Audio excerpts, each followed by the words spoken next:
काफी वक्त के बाद बाबा का बुलडोजर आज एक्शन में दिखा। प्रयागराज में कैसे अतीक अहमद के वो घर जिसमें उनका परिवार रहता था उस पर बुलडोजर चला है, उसके पल पल की कहानी हम आपको सुनाएंगे। यह भी जानिए कि आज सदन में योगी आदित्यनाथ ने कैसे अखिलेश यादव के हमलों का जवाब दिया और कैसे चाचा की तारीफ की। और यह भी देख लीजिए कि वो तीसरा शख्स जो कि उमेश पाल को बचाने के लिए उनके सुरक्षाकर्मी के तौर पर मौजूद था, वो उसकी भी आज पीजीआई में मौत हो गई। नमस्कार, मैं हूं कुमार अभिषेक, आप देख रहे हैं यूपी तक। हम हाजिर अपना न्यूज शो आज का यूपी तक। तो सबसे पहले तस्वीरों के जरिए शुरुआत। इस वीडियो को आप देखिए। आज सुबह किसी को पता नहीं था कि प्रयागराज अथॉरिटी का यह बुलडोजर कहां जाएगा। सुबह सुबह धूमनगंज के इलाके में प्रयागराज डेवलपमेंट अथॉरिटी के 2 बुलडोजर खड़े हुए और उन्होंने एक मकान पर बुलडोजर चलाना शुरू कर दिया। दरअसल ये वो मकान है जिसमें अतीक अहमद का परिवार प्रयागराज में रहता था। हालांकि इस मकान का जो मालिकाना हक है वो किसी दूसरे के पास है, एक पत्रकार का मकान बताया गया, जबकि इसका बिजली का मीटर शाइस्ता जो कि अतीक अहमद की पत्नी थी उनके नाम से था। इस आलिशान मकान को जिसकी कीमत 2 करोड़ से ज्यादा थी, उसे 6 घंटे में 2 बुलडोजर ने मिलकर जमींदोज कर दिया। देखिए इन तस्वीरों को, देखिए इस वीडियो को, कैसे प्रयागराज में अतीक अहमद के साम्राज्य पर चल रहा है ये बुलडोजर।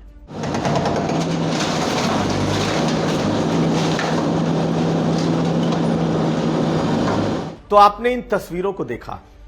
दरअसल जब से प्रयागराज में उमेश पाल की हत्या दिन दहाड़े सरेआम लगभग आधा दर्जन अपराधियों ने गोली और बम बरसाकर की है, उसके बाद से बाबा की भ्रिकुटी तनी हुई है। और हर बार जब वो स्पीच देने विधानसभा में पहुंच रहे हैं, उसके पहले कोई ना कोई बड़ा एक्शन वो देखना चाहते हैं। यही वजह है कि जब पहले दिन जब बोलने आए, उसके पहले एक एनकाउंटर हुआ और आज जब वो बोलने गए बजट पर जवाब देने, तो उसके पहले सुबह से ही अतीक अहमद के इस घर पर जिसमें उनका परिवार रह रहा था उस पर बुलडोजर चल गया।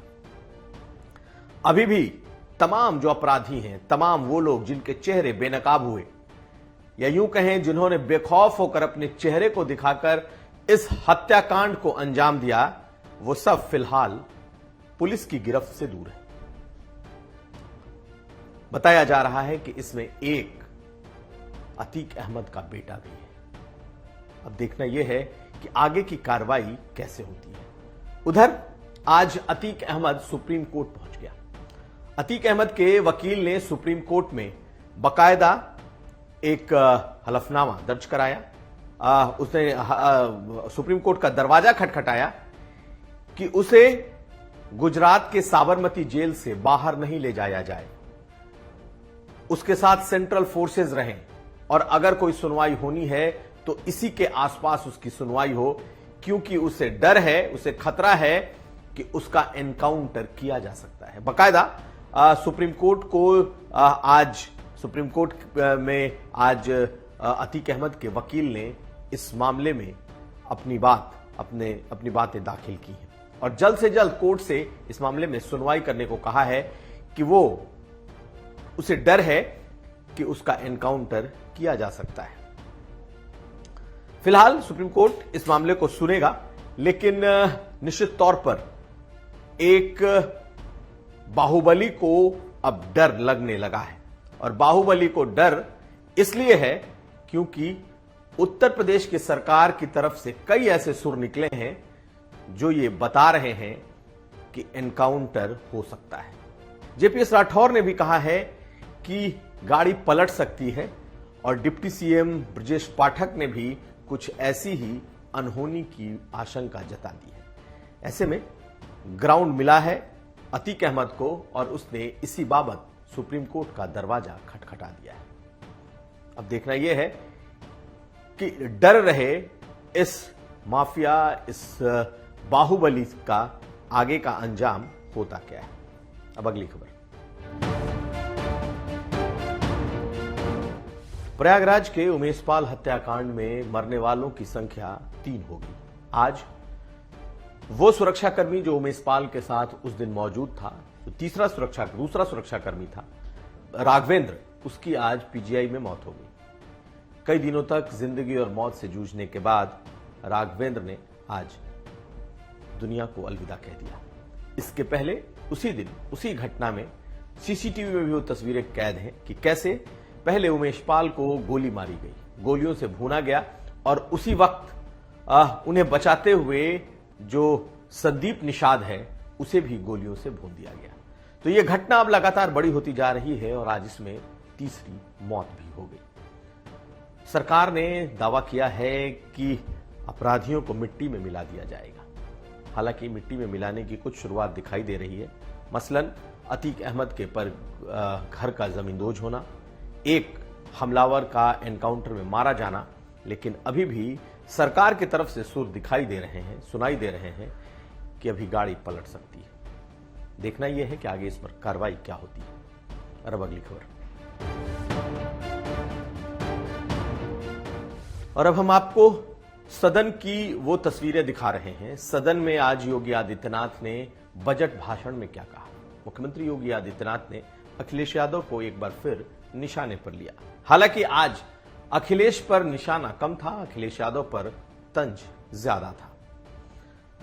उन्होंने आज जाति की बात का जवाब देते हुए कहा कि राजूपाल या फिर उमेशपाल के साथ जो लोग मारे गए, उमेशपाल जो जिनकी हत्या अभी हाल में हुई है प्रयागराज में, जो इस वक्त उत्तर प्रदेश में सबसे बड़ा मुद्दा है, उसमें जो लोग मारे गए हैं वो हैं कौन, वो किस बिरादरी के हैं।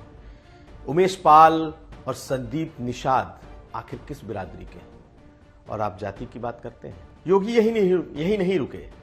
उन्होंने अपने वन डिस्ट्रिक्ट वन प्रोडक्ट के तर्ज पर अखिलेश यादव पर हमला बोलते हुए कहा कि समाजवादी पार्टी ने वन डिस्ट्रिक्ट वन माफिया बनाया था।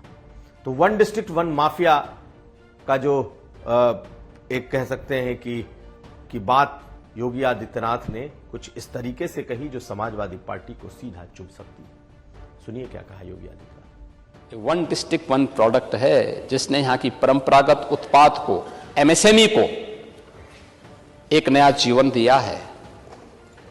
और एमएसएमई को नया जीवन देने का परिणाम है कि उत्तर प्रदेश एक्सपोर्ट का एक हब बना है।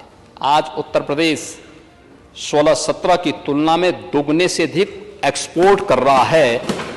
1,56,000 करोड़ रुपए से अधिक का एक्सपोर्ट हमारा केवल 21-22 में ही पहुंच चुका है। लेकिन ये सच है कि आप ओडीओपी तो नहीं दे पाए, लेकिन वन डिस्ट्रिक्ट वन माफिया जरूर दे दिए थे। चूंकि आज नेता सदन बोल रहे थे और ऐसे में उम्मीद की जा रही थी कि अखिलेश यादव को आज अपनी सीट पर होना चाहिए था, लेकिन अखिलेश यादव आज सदन में नहीं थे। बताया यह गया कि वो आज उत्तर प्रदेश में नहीं हैं और देश के एक बड़े नेता दक्षिण भारत के स्टालिन के जन्मदिन पर गए हुए हैं। और इस पर आज योगी आदित्यनाथ ने तंज भी कसा। ये भी सुनिए। हम सब जानते हैं, हर व्यक्ति इस बात को जानता है, हर समस्या के 2 समाधान होते हैं। हर समस्या के 2 समाधान, भाग लो या भाग लो।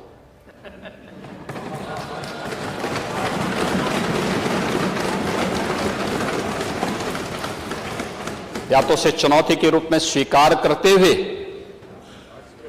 उसका सामना करो, उस प्रकार की कार्य योजना बनाओ और उसके समाधान के स्तर पर पहुंचाओ, जैसे कि 6 वर्ष के अंदर किया गया। और दूसरा है, जैसे नेता प्रतिपक्ष की सीट खाली है, भाग लो। और आखिर में वो तारीफें जो उन्होंने शिवपाल यादव के लिए की। शिवपाल यादव इन दिनों समाजवादी पार्टी की तरफ से, अखिलेश यादव की तरफ से सरकार पर खूब हमलावर है, सरकार के खिलाफ जमकर हमले बोल रहे हैं और अखिलेश यादव के लिए पार्टी की तरफ से खूब बैटिंग कर रहे हैं। लेकिन आज मुख्यमंत्री योगी आदित्यनाथ ने उनकी खूब जमकर तारीफ की। सदन ये भी सुन लीजिए। मैं बोल रहा हूं ना, आप लोगों को नहीं पढ़ना तो कम से कम शिवपाल जी के सानिध्य में रह के कुछ तो उनसे ज्ञानार्जन क्या करें।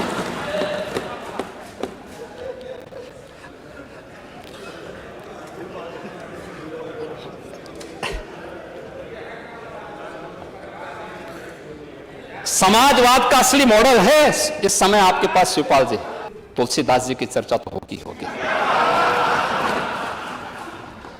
आप अपनी विरासत को कितना भी कोसें, लेकिन हम तो सम्मान करेंगे। और इसीलिए हम लोगों ने संस्कृत के छात्रों के लिए स्पेशल स्कॉलरशिप की घोषणा की है। कम से कम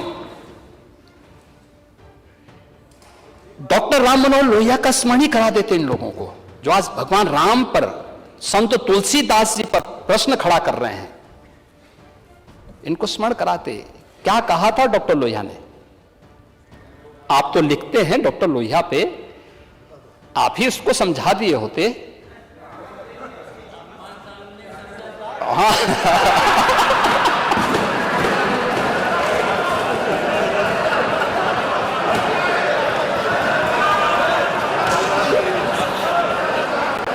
आप सच बोल लेते हैं, आप सच बोलने की हिम्मत कभी कभी कर लेते हैं, और इसीलिए हम आपको पसंद भी करते हैं। तो आज का दिन कुछ यूं रहा। प्रयागराज से लेकर लखनऊ में विधानसभा के सदन तक चर्चाएं खूब रहीं, और सबसे ज्यादा चर्चा फिलहाल प्रयागराज की। तो यह था आज का यूपी। हम फिर हाजिर होंगे, तब तक आप देखते रहिए यूपी तक।